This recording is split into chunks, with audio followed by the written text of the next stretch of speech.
ஒரு அண்ணா யூனிவர்சிட்டியில் இந்த நிலைமைன்னா சாதாரண பள்ளிக்கூடத்தில் படிக்கிற பிள்ளைங்களுக்கு என்ன தண்ணி பாதுகாப்பு? அவனை உடனே தூக்கில் போடுங்கடா, தூக்கில் போட்டு சுடுறா, தூக்கில் போடுறா, சாகடிங்கடா. ஏன்டா கையை உடைச்சி வாயில் வருது எனக்கு. திமுக ஆட்சி எப்பப்பெல்லாம் வருதோ அப்போ எல்லாம் இதெல்லாம் தலைவிரித்து ஆடும். கஞ்சா கடத்துறவன் திமுகவோட நண்பன், கள்ள சாராயம் காய்ச்சிறவன் திமுக காரன், பெண்களை கெடுக்கிறவன் திமுக காரன், கந்து வட்டி விட்டு கொலை பண்றவன் திமுக காரன், எல்லாருமே திமுக. ஆனா இவ்வளோ ஒரு கேவலம் கிட்ட மாடலா இருக்கும் தெரியாது. நீங்கள் எல்லாம் திருந்தி வாழ வேண்டும், மதுவை குடிக்காதீர்கள், மதுவுக்கு போதைக்கு அடிமையாகாதீர்கள், திருந்தி விடுங்கள், திருந்தி விடுங்கள். டே சாராய கடையை 3 நாளா திருந்துவாங்க. மக்களை காப்பாற்ற வேண்டிய ஒரு அரசு, பெண்களுக்கு பாதுகாப்பு கொடுக்க வேண்டிய ஒரு அரசு, இந்த பாலியல் குற்றவாளிகளை கைது செய்ய வேண்டிய தமிழக அரசு கண்மூடி தூங்கிட்டு. நம்ம ரோட்ல நடக்கிறோம், ஒரு நாய் வந்து வெறி பிடிச்ச நாய், சொறி பிடிச்ச நாய் ரோட்ல இருக்கு. அந்த நாய்க்கும் நமக்கு சம்பந்தமே வந்து கடிச்சிட்டு கொதறிட்டு போயிடுது. அதுக்காக நம்ம காலை வெட்டிடுறோமா, கையை வெட்டிடுறோமா? இல்ல, இந்த மாதிரி வெறி நாய்ங்க கடிச்சா அதுக்கு ஊசியை போட்டுக்கிட்டு எதிர்த்து போராட பழகணும் பெண்கள். மனைவி தர வேறு ஒரு பெண்ணை ஏறெடுத்தும் பார்க்காத உத்தமர்கள் வந்து அதிமுக இருக்கிறாங்க, நிறைய பேர் இருக்கிறாங்க. அதில் முக்கியமாக நம்ம ஜெயக்குமார் திராவிட மாடலை வந்து ஓட ஓட விரட்டுற காலம் வெகு விரைவில் வரும். உலகம் முழுமைக்கும் பரவி வாழும் வள்ளுவம் வலைக்காட்சி சொந்தங்கள் அனைவருக்கும் வணக்கம். அரசியல் பேசு நிகழ்ச்சிக்கு உங்களை வரவேற்பதில் மகிழ்ச்சி. இன்று நம்மோடு இணைந்திருக்கிறார்கள் நாம் தமிழர் கட்சியினுடைய மகளிர் பாசறை செயலாளர் அக்கா வன்னி சுமதி அவர்கள். அக்கா வணக்கம். அக்கா வணக்கம் தம்பி. நல்லா இருக்கீங்களா? நல்லா இருக்கப்பா. அண்ணா பல்கலைக்கழகம் விவகாரம் வந்து தொடர்ச்சியாக 2 நாளா பேசுபொருளா மாறி இருக்கு. இந்த சம்பவம் குறித்தும், இந்த சம்பவம் பாலியல் குற்ற சம்பவம் தொடர்ச்சியா தமிழகம் முழுவதும் இந்தியா முழுமைக்கும் கூட இது நடந்துட்டு இருக்கு. இதை எப்படி பாக்குறீங்க? நாம் தமிழர் கட்சி இதை எப்படி அணுக போகுது? இந்த பாலியல்ங்கிறது வந்து முக்கியமான காரணம் வந்து இளைஞர்கள் வந்து அந்த முறை தவறி போகிறதுக்கு முதல் குற்றம் வந்து நம்ம திராவிட மாடல் ஆட்சி தான் முக்கியமான காரணம். அவங்க தான் அந்த குற்றத்தை ஏற்றுக்கணும். காரணம் என்னென்னா, மது போதையில் வந்து அவன் என்ன செய்கிறான், சுயநிலை இழந்து. கஞ்சா ரொம்ப சரளமாக கிடைக்கிது தம்பி, எல்லா பகுதியிலும் கஞ்சா கிடைக்குது. மது கடை வந்து தெருவுக்கு 4 கடை இருக்குது. கள்ள சாராயம் ஒரு பக்கம் இருக்குது. இதில் என்ன பண்ணுறாங்கன்னா, அவங்க அந்த மது போதையில் வந்து என்ன செய்கிறோம், சகோதரியாக நினைக்கிற பொண்ணை பார்த்தாலும் காமமாக தோணுது, அம்மாவாக நினைக்கக்கூடிய பெண்ணை பார்த்தாலும் காமமாக தோணுது. இதெல்லாம் காம கொடுன்னு ஆகிட்டானுங்க. இதற்கு காரணம் இந்த திமுக ஆட்சி எப்பப்பெல்லாம் வருதோ அப்போ எல்லாம் இதெல்லாம் தலைவிரித்து ஆடும். இது வந்து ஒரு புதுசு கிடையாது, முன்னையிலேருந்து அப்படி தான் நடக்கும். திராவிட மாடல் ஆட்சி வந்ததுலேருந்து இது ரொம்ப அதிகமாக இருக்குது தம்பி, ரொம்ப அதிகமாக இருக்குது. ஏற்கனவே போன மாதம் வந்து அண்ணா நகரில் ஒரு பொண்ணு அந்த வந்து அப்படி மூடி மறைஞ்சிட்டானுங்க அவனுங்க. காரணம் வந்து அவன் வந்து அந்த கட்சிக்காரன். அண்ணா யூனிவர்சிட்டி வந்து யாரும் உள்ளே நுழைய முடியாது, யாரும் உள்ளே போக முடியாது. ஆனால் வெளியில் வந்து கேட் பாஸ் ஆகணும், அவ்வளோ செக்யூரிட்டி இருக்குது. அப்படி இருக்க இடத்துல ஒரு அயோக்கியன் உள்ளே சரளமாக நுழைஞ்சிருக்கான்னா அப்போ எந்த அளவுக்கு அந்த இடத்துல ஃப்ரீடமாக போயிட்டு வந்துக்கிட்டு இருந்திருக்கான், நல்லா பழகிட்டான். இது வந்து அவன் வந்து ரொம்ப நாளாக தொடர்கதையாக இருந்திருக்குது. இது இவன் நிறையா அந்த மாதிரி நிறைய பெண்களை வந்து பாலியல் துன்புறுத்தியிருக்கான், பாலியல் வன்கொடுமை செஞ்சுருக்கான். அந்த பெண்களோட ஃபோட்டோ எடுத்துக்கிறது, குரூப்பாக கூட்டு பாலியல் மாதிரி பண்ணுறது. இப்போ தான் கூட்டு பாலியல் தான் ரொம்ப ஈஸியாக போச்சு இல்லை பண்ணுறது. அந்த ஃபோட்டோவை எடுத்து வச்சுக்கிறது, அந்த பெண்களை மிரட்டிடுறது. இதனால் நிறைய விஷயங்கள் வெளியில் வராமே இருந்திருக்கு. இப்போ இந்த விஷயம் கூட அந்த பொண்ணு 2 நாளைக்கு அப்புறம் தான் சொல்லியிருக்கு. இந்த பெண் புகார் கொடுத்து 3 நாள் ஆச்சு தம்பி, எந்த நடவடிக்கையும் எடுக்கலை. அவங்க யாருன்னு கண்டுபிடிக்க முடியலை, யாருன்னு தெரியலை. நாங்கள் வந்து இந்த கேமராவை பார்த்து கண்டுபிடிப்போம்னு சொல்லிட்டு அறிக்கை கொடுத்துட்டானுங்க. ஏன்னா அந்த அண்ணா யூனிவர்சிட்டி வந்து சொல்லியிருக்காங்க, கேமராவில் வந்து கேபிள் கட்டாக இருக்கிறதுனால இந்த எந்த விதமான காட்சிகளும் எங்களால் பதிவு செய்ய முடியல. பண்ண முடியாது இவனுங்களால. என்ன ஆட்சி நடக்குது, யார் ஆட்சி? ஒரு அண்ணா யூனிவர்சிட்டியில் இந்த நிலைமைன்னா சாதாரண பள்ளிக்கூடத்தில் படிக்கிற பிள்ளைங்களுக்கு என்ன தண்ணி பாதுகாப்பு, என்ன பாதுகாப்பு இருக்குது? பொதுவாக அந்த பொண்ணு கம்ப்ளைண்ட் கொடுத்துச்சு, தெரியும் இவனுங்களுக்கு யார் போனா யார் வந்தா எல்லாமே தெரியும். அதை ஏன் மூடி மறைச்சாங்க? கேமராவில் ஒயர் கட் ஆகிடுச்சு, கேமரா ஒர்க் ஆகலை. இது சரளமாக சொல்கிறது தான். அந்த குற்றவாளியை எப்படியெல்லாம் காப்பாற்ற முடியுமோ காப்பாற்றினானுங்க. அது வந்து எப்படியும் லீக் அவுட் ஆகிடுச்சு, இப்போ அவரை பிடிச்சிட்டாங்க. இந்த நிகழ்ச்சி எப்படி இருக்குன்னு சொன்னால், இந்த திராவிட கட்சியோட ரொம்ப க்ளோஸ் ஆகும். என்ன அநியாயமாக இருக்குது. கஞ்சா கடத்துறவன் திமுகவோட நண்பன், கள்ள சாராயம் காய்ச்சிறவன் திமுக காரன், பெண்களை கெடுக்கிறவன் திமுக காரன், கந்து வட்டி விட்டு கொலை பண்ணுறவன் திமுக காரன், எல்லாருமே திமுக. அப்போ இது திராவிட மாடலுங்கிறது என்ன திருட்டு மாடலாக இருக்குன்னு தெரியும் எங்களுக்கு. ஆனால் இவ்வளோ ஒரு கேவலம் கிட்ட மாடலாக இருக்குன்னு தெரியாது தம்பி. ஒரு திமுகவில் இருக்கான்னு சொல்லிட்டு அந்த காணொலியை வெளியிடாமல் அவனை ஆளை அடையாளம் காட்டாமல் மறைச்சி வச்சுருந்தாங்க. இன்றைக்கி வந்து ஒரு நாடகம் பண்ணியிருக்காங்க. என்னன்னா கையை ஒரு கட்டு, காலில் ஒரு கட்டு போட்டு அவனை கைது பண்ணி வேனில் உட்கார வச்சுருக்கா மாதிரி. பிடிச்சதோ அடித்ததோ எதுவும் வெளியில் வரல. எங்களுக்கு என்ன சந்தேகம்னா உண்மையிலே இந்த கை கட்டு போடுறது உண்மை. கட்டுக்குள்ளே உண்மையிலே கையை உடைச்சாங்களா, அடித்தாங்களா, கால் உடஞ்சிதா, அடிக்க மாட்டாங்க. சும்மா சினிமா ஷூட்டிங் மாதிரி கட்டி சும்மா வச்சு காட்டுறாங்க. மக்கள் வந்து அவ்வளோ இழிச்சவர்கள் கிடையாது. இந்த இன்னும் என்னதான் பண்ண போகிறானுங்க? மக்களை காப்பாற்ற வேண்டிய ஒரு அரசு, பெண்களுக்கு பாதுகாப்பு கொடுக்க வேண்டிய ஒரு அரசு, இந்த பாலியல் குற்றவாளிகளை கைது செய்ய வேண்டிய தமிழக அரசு கண்மூடி தூங்கிக்கிட்டு இருக்கு. காரணம் வந்து இவர்கள் ஆட்சியில் இந்த ஊழல், லஞ்சம், கொலை, கொள்ளை, பாலியல் தீண்டாமை எல்லாமே வந்து வரும். இதெல்லாம் நடக்கலைன்னா தான் நம்ம வந்து வருத்தப்படணும். அவங்க அப்பா திமுக வந்து ஆட்சிக்கு வந்தாருன்னா அவர் ஊடுகொளுத்தி, அவர் பேரே ஊடுகொளுத்தி தம்பி. கருணாநிதி பேர் வந்து ஊடுகொளுத்தி. அவர் வந்து ஆட்சிக்கு வந்த உடனே மக்கள்லாம் சொல்லுவாங்க, ஐயோ எங்கே குடிசை பற்றி எரிய போகுதோ, என்ன பண்ண போகிறாரோன்னு. கரெக்டாக வந்து முதலமைச்சர் சீட்டில் உட்காருவார். உட்கார்ந்தவொடனே இந்த பக்கம் எரியுது குடிசை, அந்த பக்கம் எரியுது, சைதாப்பேட்டையில் எரியுது, மவுண்ட் ரோடில் அவ்வளோ குடிசை பகுதி இருந்துச்சு. பூரா கொளுத்தி விட்டு மக்களை பூரா வெளியேற்றிட்டு அந்த இடத்த ஆட்டையை போட்டது பூரா ஊடுகொளுத்தி கருணாநிதி. இப்போ ஒரு புள்ள செஞ்சுக்கிட்டு இருக்காரு.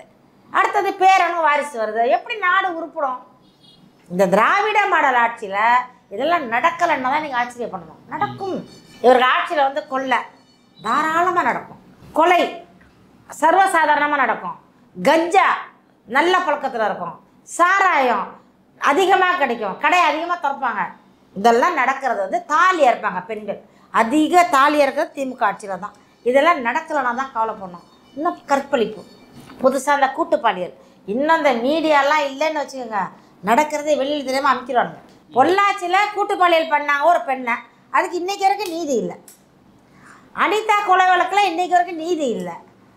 ஒரு பிள்ளை ஸ்கூல்லேருந்து குதிச்சு செத்துச்சு, அந்த பொண்ணு இது வரைக்கும் நீதி இல்லை. நீதி கிடைக்காது. குற்றவாளியை கொண்டு போவானுங்க, வயசுக்கு வந்த போகிற மாதிரி கொத்தனாப்பில் கொண்டு போய் உள்ளே வச்சு எவ்வளோ கட்டிங் பேச முடியுமோ பேசி காவல்துறையும் இவங்களும் அரசியல்வாதியும் வாங்கிக்கிட்டு வெளில விட்டுருவாங்க குற்றவாளியை. அப்போ குற்றம் எப்படிப்பா தடுக்க முடியும்? எப்படி தடுக்க முடியும்? காவல்துறை வந்து திமுக எப்பெல்லாம் ஆட்சிக்கு வருதோ அப்போ வந்து கும்பிட்ற ஜாமியில் கும்பிட்டுருவாங்க. யார்? காவல்துறை வந்து காக்கி சட்டை வந்து வரப்பாக இருக்கும். அது வரைக்கும் திமுக ஆட்சிக்கு வந்துச்சுன்னா அப்படியே கூனி குறுகி அயன் பண்ணாமல் போட்டு வராங்க சட்டையை. காரணம் வந்து வேலை ஒன்றும் இருக்காது, கட்டிங் வாங்கிட்டு ஜாலியாக சுற்றுவாங்க. திமுக ஆட்சியில் சர்வசாதாரணம். இது முக்கிய பொறுப்பு என்னன்னா, இந்த மாதிரி செய்கிறான்ல ஒருத்தன், ஒரு பெண்ணை கெடுக்கிறான்ல, அவள் மன ரீதியை எவ்வளோ பாதிச்சிருக்கும், பெற்றவங்களுக்கு எவ்வளோ அசிங்கம், எவ்வளோ அவமானம், எவ்வளோ மன வேதனை. அவனை உடனே தூக்கில் போடுங்கடா, தூக்கில் போட்டு சுடுறா, தூக்கில் போடுறா, சாகடிங்கடா. ஏன்டா கையை உடைச்சி வாயில் வருது, எனக்கு இது வரைக்கும் வருது. கையையும் காலையும் உடைக்கிறதெல்லாம் திருந்திருவானா?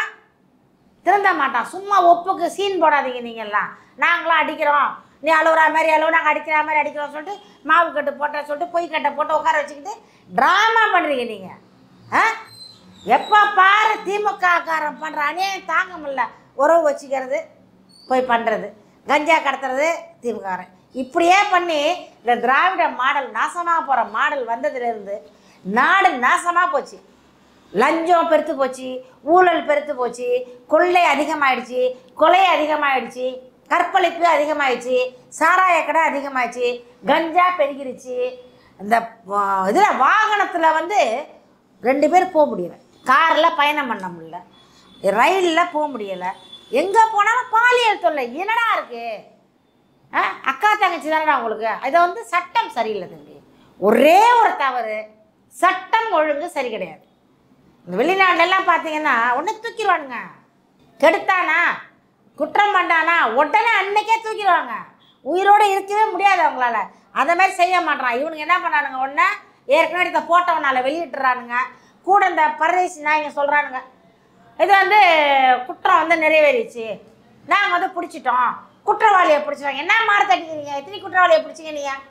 நீங்கள் வந்து திமுக நிர்வாகின்னு அவர் குறிப்பிடுறீங்க. ஆனால் 3 அமைச்சர்கள் வந்து அதுக்கு பதில் சொல்லியிருக்காங்க. துரைமுருகனாக இருக்கட்டும், கோவை செழியனாக இருக்கட்டும், இல்லை அமைச்சர் ரகுபதியாக இருக்கட்டும், 3 நிர்வாகிகள் அமைச்சர்கள் முக்கிய அமைச்சர்கள் வந்து சொல்கிறாங்க, திராவிட கட்சியில் இல்லை அவர், திமுகவில் இல்லை, நீங்கள் ஏன் திமுகன்னு குற்றம் சாட்டுறீங்க, ஃபோட்டோ எடுத்துட்டாலே திமுக ஆகிடுமா? இவங்க எதை ஒத்துக்கிட்டு இருக்காங்க தம்பி? இவங்க இந்த மந்திரிகள்லாம் வந்து இவங்க வந்து 70 வருஷம் சர்வீஸ் இல்லையா? இவங்க வந்து எல்லாம் சர்வீஸு. இவங்கெல்லாம் வந்து ஓட்ட உடசலாக ஓரமாக கிடக்க வேண்டியதெல்லாம் வந்து ஆட்சியில் உட்காந்துருக்கு. இவங்களுக்கு நியாயம் இவங்கள்ட்ட கிடைக்காது, நீதி கிடைக்காது, உண்மையே பேச மாட்டாங்க. ஒரு திமுக பர்மிஷன் இல்லாமல் இளைஞரணி செயலாளர்னு வருது. யார்? அவன் ஞானசேகரங்கிற வந்து சைதாப்பேட்டையில் இளைஞரணி செயலாளர்னு வருது. அப்போ அந்த பொய்யா அது? அப்போ எல்லா அமைச்சர் ஃபோட்டோ எடுத்திருக்காரு, அது பொய்யா? எல்லாரும் கை கொடுத்துருக்கான், பொய்யா? அவன் இல்லைன்னா இவ்வளோ சர்வசாதாரணமாக ஒரு அண்ணா யூனிவர்சிட்டியில் போக முடியுமா? அண்ணா யூனிவர்சிட்டியில் அனாவசியம் நுழைய முடியுமா? அப்போ எந்த அளவுக்கு அதை உங்களை பயன்படுத்தியிருக்காங்க. இன்னும் ஒரு நியூஸ் போட்டிருக்காங்க, இவங்க வந்து கட்சி மீட்டிங் கூட்டம்லாம் நடந்தாக்கா அவன் தான் பிரியாணி மொத்தமாக ஆர்டர் எடுப்பானான். பிரியாணி கடைக்காரர் பிரியாணி டப்பா கடை வச்சுருக்கான் ரோட்டில், அதெல்லாம் சும்மா ஒப்புக்கு. இவன் என்ன பண்ணா, அந்த பிரியாணி வந்து மொத்தமாக சப்ளை பண்ணுறது முக ஸ்டாலின் வந்து அவருக்கு திராவிட மாடல் அந்த குத்தாட்டம் போடுற மீட்டிங்லாம் நடக்குதுல்ல, அதுக்கு பிரியாணி சப்ளை இவர் தானா, கோட்ரு வேற ஆள், கோழி பிரியாணி இவன் கொடுத்துருக்கான். அதனால் வந்து இவன் வந்து குற்றவாளிங்கிறது உண்மைதான். என்ன சொல்லுவாங்கன்னா, எங்களுக்கு தெரியாது, அப்படிதான் பேசுவாங்கப்பா. அவங்க வந்து எவ்வளோ பெரிய பிரச்சனை நடக்கிறது. கஞ்சா வந்து கடத்தி கூட இருந்தான், ஜெயபிரசாதி கூட இருந்தார். என்ன சொன்னாங்க? எங்களுக்கு தெரியாது. காரு ஏதாச்சும் ஆக்சிடெண்ட் ஆச்சா திமுக காரங்க போவாங்க, எங்களுக்கு தெரியாது. இது வந்து உங்களோட வேலை. இன்னும் மக்கள் வந்து ஏமாளி இல்லை சாமி, இன்னும் மக்கள் ஏமாளி இல்லை, எல்லாம் விழிச்சுக்கிட்டாங்க. சரியா? திராவிட மாடலை வந்து ஓட விரட்டுற காலம் வெகு விரைவில் வரும். இன்னும் ஒன்று, ஸ்டாலின் வந்து வெக்கமே இல்லாமல் மானமே இல்லாமல் ஸ்டாலின் சொல்கிறாரு, உங்களை வேண்டி கேட்டுக்கொள்கிறேன் சகோதரிடமே. இந்த கிறிஸ்தவ சபையில் வந்து ஃபாதர் பேச, வேண்டி கேட்டுக்கொள்கிறேன், நீங்களெல்லாம் திருந்தி வாழ வேண்டும், மதுவை குடிக்காதீர்கள், மதுவுக்கு போதைக்கு அடிமையாகாதீர்கள், திருந்தி விடுங்கள். டே, சாராய கடையை 3 நாளாக திருந்துவாங்க. சாராய கடை சந்து போந்தெல்லாம் 3 மணி நேரம் திறந்து விட்டுட்டு காலையில் 6 மணிலேருந்து மறுநாள் காலையில் 6 மணி வரைக்கும் 24 மணி நேரம் சந்துக்குள்ளே வச்சு விற்கிறான். பார் வேறு, மிச்சம் மீதி காசு கொண்டாந்துருவாண்டா, அந்த பார் ஒன்றை வச்சு அதில் சாப்பாட்டையும் போட்டு அங்கேயே தூங்குறானுங்க நிறையா குடிக்காரனுங்க. எல்லாம் பண்ணி வச்சுட்டு சாராய கடை மொத்த வியாபாரி வந்து ஸ்டாலின்னு, சாராய ஆலையை வச்சுருக்கிறது ஸ்டாலின்னு. இவர் வந்து மக்களை திருந்த சொல்கிறாங்க. எப்படி இருக்குது இது? எப்படி இருக்குது தம்பி இது? ஒரு பழமொழி ஒன்று சொல்லுவாங்க, சீனி சக்கரை சித்தப்பா செவுத்து எழுதி நக்கப்பான்னு. அந்த மாதிரி இவர் வந்து ஸ்டாலின்னு பேர், முதலமைச்சர் முக ஸ்டாலின், திராவிட மாடல் எழுதிட்டு கீழே வந்து மொத்த சாராய வியாபாரி முக ஸ்டாலின் எழுதிக்கணும். அதை தான் இவங்களுக்கு செய்யணுமே ஒழிய, இவங்கெல்லாம் வாயிலே வடை சுடுறவங்க, இவங்கெல்லாம் வந்து தகுதி இல்லாதவங்க வந்து முதலமைச்சர் ஆகிட்டாங்க. காரணம் என்னென்னா, அவங்க அப்பா முதலமைச்சர், மன்னராட்சி. ராஜராஜ சோழன் அவர் கருணாநிதி செத்த உடனே ஸ்டாலின் வந்துடுவார், ராஜேந்திர சோழன், அப்புறம் கரிகால் சோழன், இவர்களெல்லாம் அந்த லைனாக வந்துடுவாங்க. ஏன்னா இந்த நாட்டை வந்து அவங்க அப்பா தான் வந்து போராடி கஷ்டப்பட்டு இந்த நாட்டை உருவாக்கி நாசம் பண்ணின பாவிங்களுக்கெல்லாம் நாட்டை கொடுத்து நம்ம சாகிறோம். குடிக்க தண்ணி இல்லை, இப்போ இந்த வெள்ளம் வந்துச்சு, மக்களுக்கு ஒரு நிவாரணமும் கொடுக்கல, பட்டினி பசியாக மக்கள் கிடக்குறாங்க, வாகனம் போக முடியல, ரோடெல்லாம் சிதைஞ்சி போச்சு. பாலம் கட்டுறன்னு பாலத்தை எங்கே போய் கட்டினான்னு தெரியல, பாலத்தை கட்டி தொங்க விட்டாம்பல இருக்கு மேலேயே, கீழே கட்ட வைக்கலான்னு நினைக்கிறான், ஆற்றுல அடிச்சுக்கிட்டு போயிட்டாது, கட்டம் பாலம் ஆற்றுல அடிச்சுக்கிட்டு போகுது. ரோடு போடுறேன்னு அதை போட்டு ஒரு மலையில் ரோடு பூரா குண்டும் குழியுமா ஆயிடுது, ஆக்சிடென்ட் ஆகி சாகுறான். அதுலேயும் பெண்கள் தான் தாலி இருக்கிறாங்க. சாராய கடையில் சாராயத்தை குடிச்சு பெண்கள் தான் தாலி இருக்கிறாங்க. கஞ்சா அடிச்சுட்டு ஆக்சிடெண்ட்டில் சாகுறான், பெண்கள் தான் தாலி இருக்கிறாங்க. கள்ள சாராயத்தை குடிச்சு சாகுறாங்க, பெண்கள் தான் தாலி இருக்கிறாங்க. இவ்வளவே செஞ்சுட்டு என்ன ஸ்டாலின் அண்ணா எல்லாரையும் குடிக்காமல் இருக்காங்க. எப்படி குடிக்காமல் இருப்பாங்க? என்ன பிள்ளையும் கிள்ளி விட்டு தொட்டிலே ஆட்டி விடுற கதை இல்லையா? யாரை ஏமாத்துறீங்க? அது எங்கள் அம்மா அப்பா ஏமாந்துருக்கலாம், நாங்கள் ஏமாற மாட்டோம், எங்கள் பிள்ளைங்க ஏமாறாது. உங்களை மாதிரி இருந்தால் ஏமாந்துருவாங்க. நாங்கள் ஏமாற மாட்டோம். நீங்கள் ஏமாற்ற தெரிஞ்சவங்க பிழைக்க தெரிய போகிறத பிள்ளைய வச்சுருக்கீங்க, பண்ணுங்க. இவங்க என்னென்ன பண்ண வேணால் பண்ணட்டும் தம்பி. இந்த நாட்டை இவங்களை நாட்டை ஒழிக்கிறது இவங்கள நாங்கள் ஒழிச்சிடறோம். பொதுவாக வந்து இந்த மாதிரி பாலியல் குற்றத்தில் வந்து பாதிக்கப்பட்ட பெண்களுடைய பெயரையும் முகவரியும் காவல்துறை வெளியிடாதுமா. ஆனால் இப்போ என்ன நடந்துருக்கு பார்த்தீங்கன்னா எஃப்ஐஆரையே வெளியிட்டிருக்காங்க. அந்த எஃப்ஐஆரில் அந்த பொண்ணுடைய பெயரும் அதுக்கப்புறமா அவங்களுடைய அப்பா அம்மா பெயர் அந்த முகவரி எல்லாமே வந்திருக்கு. இது வந்து காவல்துறையினுடைய நிர்வாக பொறுப்பேற்க வேண்டியது. ஏன் இப்படி எஃப்ஐஆரை வெளியிட்டீங்க? எஃப்ஐஆரை வெளியிட்டு அந்த பெண்ணை வந்து அவமானப்படுத்த விரும்புறீங்களா அப்படின்னு எதிர்கட்சியை சார்ந்தவங்கலாம் கேட்குறாங்க. அவங்க வேணும்னே வெளியிட்டாங்கன்னு சொல்கிறீங்களா? ஆமாம், உண்மைதான். ஏன்னா இவங்க வந்து அந்த 2 நாள் அந்த பொண்ணு வெளியில் வரலை. அங்கே உள்ளவங்களுக்கு தெரியாமல் இருந்திருக்காது, தெரிஞ்சிருக்கும். இருந்தாலும் ஒரு மிரட்டல் அழுத்தம் இதில் அந்த பொண்ணு இருந்திருக்கும். ஆனால் இதுக்கு ஒரு கோபம், அந்த கோபத்தில் வந்து பதிவு பண்ணிடுச்சு. அப்போ உங்களுக்கு என்ன செய்யணும்னா, இந்த மாதிரி ஒரு பெண் வந்து புகார் கொடுத்ததை பண்ணிடணும். பப்ளிசிட்டி பண்ணிட்டா அந்த பொண்ணு கெட்ட பேர் ஆயிரும். அப்போ அடுத்த இன்னும் 10 பேரை போய் இவனுக்கு கெடுத்தாலும் அந்த பொண்ணு வெளியில் சொல்லக்கூடாது. புரியுதா உங்களுக்கு? அச்சுறுத்துறது. இது வந்து அந்த பெண்ணை வந்து அச்சுறுத்துறது, அவமானப்படுத்துறது. அந்த பெண்ணை வந்து கீழ்த்தரமாக மக்கள் பார்க்க மாட்டாங்க. இவனா கொடூர காமுக திமிரு பிடிச்சவன், திமிரு ஏறினவெல்லாம் கெடுத்தாங்க. அந்த பொண்ணு என்ன பண்ணும் பாவம்? அந்த பொண்ணு இவனை தான் அறுக்கணும். இவனை துபாயில் வெட்டுறான்ல அந்த மாதிரி வெட்டணும், தூக்கில் போடணும். இவங்க பண்ணுறது வந்து எல்லாம் கேவலம் கிட்ட அரசியல் தம்பி. அது எப்படி வந்து ஒரு காவல்துறையில் போய் கம்ப்ளைண்ட் கொடுத்த பெண்ணோட விலாசம் பேரில் எப்படி போட முடியும்? எந்த காவல்துறை போடக்கூடாது, சட்டப்படி போடக்கூடாது. அதை மீறி செஞ்சுருக்காங்கன்னா யாரோட? அப்போ வந்து அவன் வந்து அந்த ஞானசேகரன் ரொம்ப வேண்டியவன். அந்த ஞானசேகரனுக்கு சொம்படிக்கிறாங்க இவங்க, ஞானசேகரனுக்கு சொம்பு தூக்குறாங்க. அப்போ முக்கியமான ஆள் இல்லை. இதில் வந்து இன்னும் இவங்களுக்கு வேண்டியவங்க யார் இருக்காங்களோ?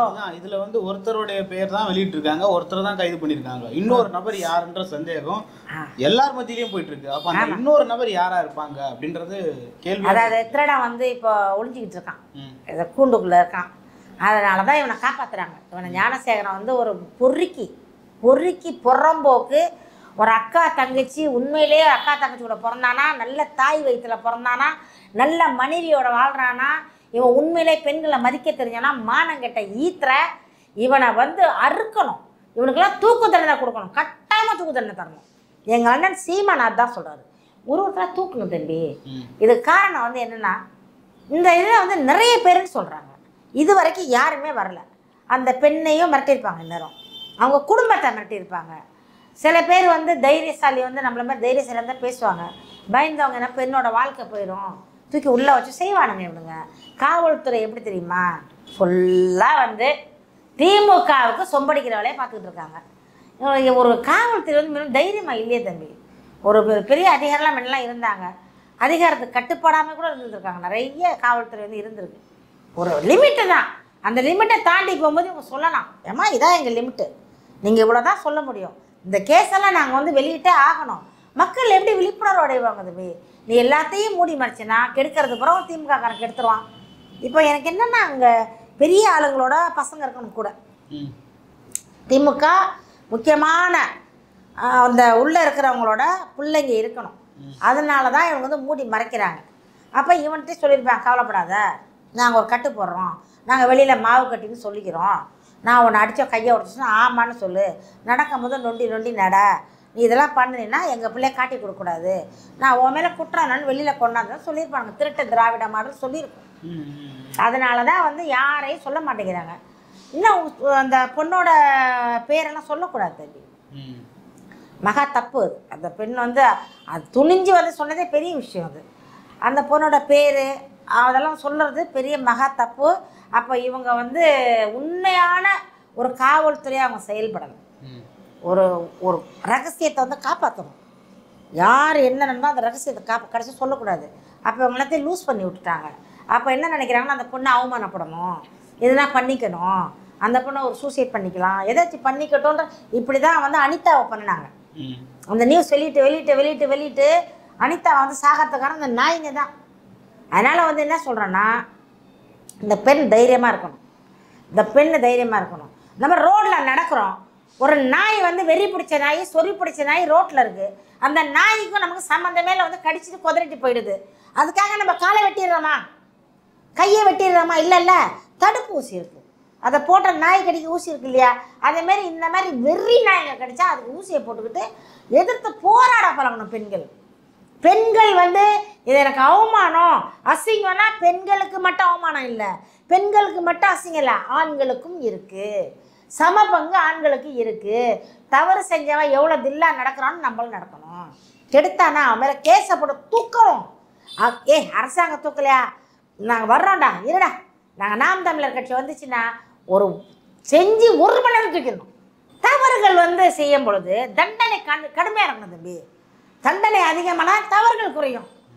நீங்கள் வடகொரியாவில் போங்க, தூக்கிடுவான். சிம்யாங்குங் வந்து இவ்வளோண்டு தான் இருப்பார். இவனுங்க இருக்கானுங்க மாடு மாதிரி இருக்கானுங்க. ஒருத்தன் 300 கிலோ 400 கிலோ உடம்பு வச்சு நடக்க முடியாமல், நல்லா 1.5 கிலோ கறி மீனையும் தின்னுபிட்டு பேசக்கூட முடியாமல் பணத்தை கோடி கோடியாக சேர்த்து வச்சுக்கிட்டு நாட்டை சாவடிச்சு, நாட்டு மக்களை சாவடிச்சு, இந்த நாட்டை உருப்படாமாக்கணவனுங்களாம் அந்த நாட்டில் இருக்கானுங்க. இருக்கிற வரைக்கும் இந்த நாடு உருப்படாது. சட்டம் சீரழிஞ்சு போச்சு. சட்டம் வந்து சரி கிடையாது. காவல்துறை வந்து ஏவல்துறை ஆயிடுச்சு. திமுக கட்டுப்பாட்டில் இருக்குது. நாம் தமிழர் கட்சி வந்து எந்த விதமான போராட்டமும் இதுக்காக எடுக்கலை. ஆனால் வந்து அதிமுகவும் பாஜகவும் கடுமையாக எதிர்த்து அண்ணா யூனிவர்சிட்டி வளாகத்திலே போராடுறாங்க. ஜெயக்குமாரை கைது பண்ணியிருக்காங்க, தமிழிசையை கைது பண்ணியிருக்காங்க. சரி, யார? ஜெயக்குமார் கைது பண்ணியிருக்காங்க. ஆமாம், ஜெயக்குமார் போராடினாரோ? அவர் வந்து பெண்களுக்காக ரொம்ப குரல் கொடுப்பாரு. அவர் வந்து அண்ணா திமுகவில் அதிக உத்தமர்கள், திமுக உத்தமர்களை விட அண்ணா திமுகவில் அதிக உத்தமர்கள். பெண்ணை வந்து ஏறெடுத்து பார்க்க மாட்டார்கள். மனைவியை கட்டிய மனைவி தவிர வேறு ஒரு பெண்ணை ஏறெடுத்தும் பார்க்காத உத்தமர்கள் வந்து அண்ணா திமுக இருக்கிறாங்க, நிறைய பேர் இருக்கிறாங்க. அதில் முக்கியமான ஜெயக்குமார் அண்ணா. அவர் வந்து கட்டின மனைவி தவிர யாரையும் பார்த்ததே இல்லை. அந்த தங்கச்சி பாப்பா, தம்பி பாப்பா மறந்துட்டாருன்னு நினைக்கிறேன். ஒரு 4-5 வருஷம் ஆயிடுச்சு. அண்ணா நீங்கள் மறக்கலாம், மக்கள் மறக்கலை. எதுக்கு நான் போராடுறது? ஏன்னா உங்கள் பேர் எப்போதையும் நான் சொல்கிற மாதிரி இருக்குல்ல. இப்போ நீங்கள் போகலன்னா நான் சொல்ல போகிறது. நானே தம்பி பாப்பா மறந்துட்டேன். இப்போ நீங்கள் உங்களை பார்த்தோன்னே ஞாபகம் வருது. உங்களை கைது பண்ணியிருக்காங்க. எதுக்கு இந்த பந்தா, எதுக்கு இந்த சீனு? உங்கள் ஆட்சியில் என்ன நடந்துச்சு? ஸ்ரீமதி செத்துச்சு, என்ன இப்போ கூட்டுப்பாலியல் வந்து நடந்துச்சு, பொள்ளாச்சியில் பாலியல் பண்ணிச்சு. அப்போ என்ன விரல் சுப்பிட்டு உட்காந்துருந்தீங்களா? ஏன் ஜெயக்குமார் அண்ணா அப்போ என்ன பண்ணிக்கிட்டு இருந்தீங்க? அப்போ வந்து உங்களுக்கு தம்பி பாப்பா பிரச்சனை உங்களுக்கு ஓடிக்கிட்டு இருந்துச்சோ, அதில் மறந்துட்டீங்களோ? அவ்வளோ அநியாயம் நினச்சி. ஏன்னா என்னடா ஆட்சி நடத்துறீங்க, என்னடா கட்சி நடத்துறீங்க? பொம்பளைய பூரா ஒரு போதை பொருளாக நினைக்கிறான்டா. பேச்சை மட்டும் நாங்கள் எதிர்கட்சியாக இருக்கும் பொழுது வீரவசனம் பேசுறது, ஆளுங்கட்சியெல்லாம் அட்டைக்கு வாசிக்கிறது. அவர் வந்து எதிர்கட்சியாக இருக்கும்போது சட்டை கிழிச்சிட்டு வெளில வருவார். இப்போ வந்து இழுத்து போட்டு பேண்ட் போட்டார், ஆர்எஸ்எஸ் பேண்ட்டை, காக்கி பேண்ட்டை போட்டு சட்டையை போட்டு. இப்போ அவர் வந்து பேண்ட் சட்டை போட்டுறாரு. வயசாகிடுச்சு, அவங்க விழுந்துடும், அதனால கூட போட்டிருக்கலாம். அவர் போட்டுக்கிட்டு அவர் வந்து உத்தம மாதிரி பேசுவார். இப்போ இவங்க வந்து அவங்க செஞ்ச தப்ப இவங்க சொல்கிறதும், இவங்க செஞ்ச தப்ப அவங்க சொல்கிறதும். என்ன நாடக ட்ராமா கம்பெனி? அதிமுகவில் தகுதியே கிடையாது யாரை குற்றத்தை போய் சொல்கிறதுக்கு. பாலியலை பற்றி பேச தகுதி இல்லாதவர்களும் அதிமுகவில் இருக்காங்க. இதில் வந்து பிஜேபி அண்ணாமலை பிஜேபியில் என்ன ரொம்ப உத்தமனுங்களா? எத்தனை பேர் உள்ளே இருக்காங்கப்பா? ஏன் தம்பி அண்ணாமலை தம்பி, எத்தனை பேர் உள்ளே இருக்காங்க? அவங்களதான் அவங்களத பிடிச்சி ஒட்ட வெட்டிட்டு அப்புறம் பேசு. உன் பிஜேபியில் கெட்டு பயிலுங்க பூரா பாலியல் ஜல்சாப்பாச்சு. பிஜேபின்னால பாலியல் ஜல்சாப்பாட்டி சொல்லிட்டாங்க ஏற்கனவே. நீங்களாம் போராடலாமாண்ணா? கண்டனம் தெரிவிங்க. கண்டனம் தெரிவிக்க உங்களுக்கு தகுதி இருக்குது, தைரியம் இருக்குது, துணிச்சல் இருக்குது, அதை செய்யுங்க. தேவையில்லாமல் எதுக்கு கைதி ஆகுறீங்க? அப்போ தான் மக்கள் பார்ப்பாங்க. ஐயோ இந்த தமிழிசை சகோதரி பாவம், அந்த தமிழிசை அந்த அக்கா நல்லது, தேவையா இது போய் கைதி ஆகணும்? அப்போ ஏறிக்கிட்டு போய் மேலே ஏறுது. போலீஸ்காரங்க கூப்பிடலாம், அதே போய் ஏறிக்குது. கைதானா பேர் வராது. எதுக்கு கைதானோம்? ஏன் கைதானோம்? போராடுறதுக்கு எவ்வளோ பிரச்சனை இருக்குது. கரண்ட் விலை ஏறுது, அரிசி விலை ஏறுது, சிலிண்டர் விலை ஏறுது, வீட்டு வரி சொத்து வரி ஏறுது, பிள்ளைங்களுக்கு வேலை வாய்ப்பு கிடைக்கல, பள்ளிக்கூடம் படிக்க முடியல, கட்டண வசூல் கொள்ளையில் போய்கிட்டு இருக்கு, காய்கறி விலை ஏறிடுச்சு, வெள்ளத்தில் பாதிக்கப்பட்ட மக்களுக்கு எந்த நிவாரணம் தரல. கொடுங்க. இன்னைக்கு போய் அண்ணாமலையும் தமிழிசையும் கைதியானீங்களா? கையில் அவருங்க போலீஸ் வரல, யார் உங்கள் அப்பா விட்டு வேணா போய் ஏறி உட்காந்துக்கிட்டு இவங்களாம் போய் ஏறி வாரண்டே ஏறி உட்காந்துக்கிறாங்க. இதையெல்லாம் பார்த்து மக்கள் மயங்க மாட்டாங்கக்கா. ஏன்க்கா, ஏன் இந்த நாடகம்? என்ன நாடகம்? பூரா நாடகம் மீன் தம்பி. நடிப்பு வேஷத்தில் விட்டா அண்ணா திமுக விட்டா திமுக, திமுக விட்டா அடுத்தது பிஜேபி, எல்லாம் வந்து நாடக ட்ராமா கம்பெனி. ட்ராமா இப்படியே தான் நாடகம் நடித்து மக்களை 75 வருஷமாக ஏமாற்றி இந்த நாட்டில் இருந்த வளத்தையும் மலையையும் மண்ணையும் எல்லாத்தையும் கொள்ளையடித்து கொளுத்து போய் கோடி கூட சொத்து சேர்த்து வச்சுருக்க பரதேசி நாயங்க நாங்கள் ஏமாற மாட்டோம். அது எங்கள் அம்மா அப்பா. அப்போ இவ்வளோ தூரம் அந்த மீடியா இல்லை, உங்களுக்கு டிவி இல்லை, அவரை ஒரே ஒரு பத்திரிக்கை, அவர் என்ன போடுறாரோ அதை ஏற்றுக்குவாங்க. இப்போ அப்படி இல்லை. குற்றத்தை குற்றம்னு கண்டுபிடிக்க ஆள் இருக்குது, உடனே தூக்கி அடிக்க ஆள் இருக்குது. உங்கள் ட்ராமாலாம் இங்கே வேலைக்கு ஆகாது. அதனால் உங்கள் ட்ராமா கொஞ்சம் நிப்பாட்டுங்க, பார்க்க நல்லா இல்லை. எதிர்கட்சிகள் இந்த விவகாரத்தில் அரசியல் செய்ய விரும்புகிறாங்கன்னு சொல்கிறீங்க? ஆமாம், இது அரசியல் தான். அதை தான் அவங்க வந்து எதுக்குறாங்கம்மா இந்த பாலியல். அது யார் தம்பி எதுக்கணும்? நாங்கள் எதுக்கணும். நாங்கள் நாம் தமிழர் கட்சி எதுக்கணும். நாங்கள் நாம் தமிழர் கட்சி எதிர்ப்போம். ஏன்னா நாங்கள் எங்கள் பிள்ளைங்களை அப்படி வளர்த்து வச்சுருக்கோம். உங்களுக்கெல்லாம் எதிர்க்கிறதுக்கோ போராடுறதுக்கோ ரோட்டில் உட்காடுறதுக்கோ மறியல் பண்ணுறதுக்கோ ஆர்ப்பாட்டம் பண்ணுறதுக்கோ தகுதி இல்லை. இந்த குற்றத்தில் 50% பார்ட்டாக அவங்களும் இருக்காங்க. அதனால் வந்து அதில் வந்து நாகரிகமும் இல்லை, மக்களுக்கு புரியும்.